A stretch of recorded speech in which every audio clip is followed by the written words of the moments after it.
They didn't see it. They avoided the water, walked up to the rock.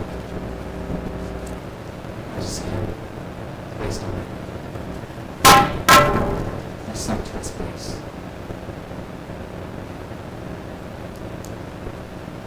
Once again, he met his eyes. Those tired eyes drooped a little more than they had this morning. There was no more anger there. And we saw it as our gaze lingered. I realized the wrath we had anticipated to be proclaimed on the people was instead proclaimed on our leaders. For courage to bear this news bravely. Moses and Aaron were not going to enter the land.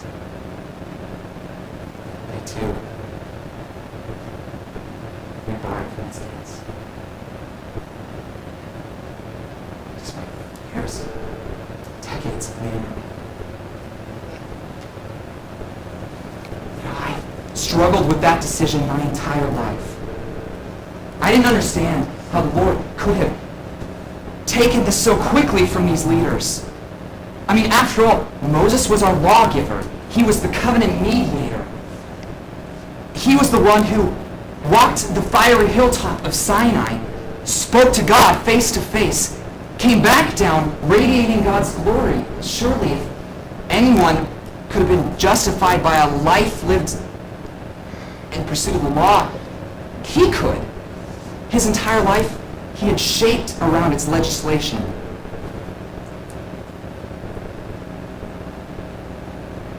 And here, a small slip-up had invalidated it all. I understood that Moses had somehow not followed through with the Lord's intent, and he may have even used this circumstance selfishly. But you're telling me a lifetime of servitude has been made nothing in a moment? I could not understand how the Lord could be so cruel. That was until Moses gave me something. He gave me 5 scrolls towards the end of his death. They were entitled Genesis, Exodus, Leviticus, Numbers, and Deuteronomy. He had written down the history of our people.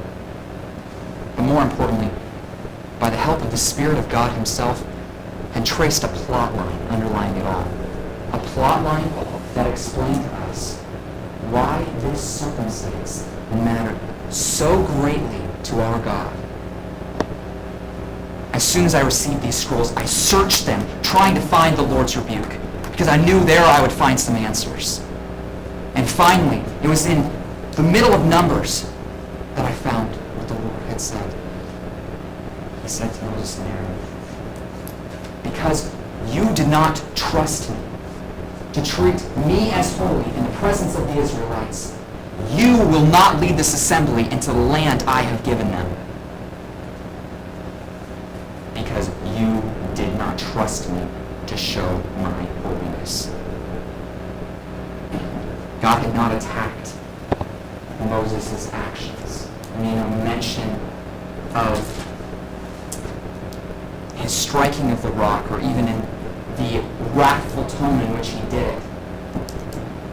What the Lord found so offensive was their lack of faith. A lack of faith that had been demonstrated for all the people to see. They had not been excluded from the land because they had not followed the law as we would have expected, as I would have expected. Rather, God had seen something much less apparent, yet something infecting their hearts, a lack of faith. Ironically, on the ground of Kadesh, where once Israel had demonstrated their own failing faith. A similar scene would once again play out, but with the people we least expected. Moses and Aaron had doubted that God knew what was best. They doubted that mercy was preferable to wrath.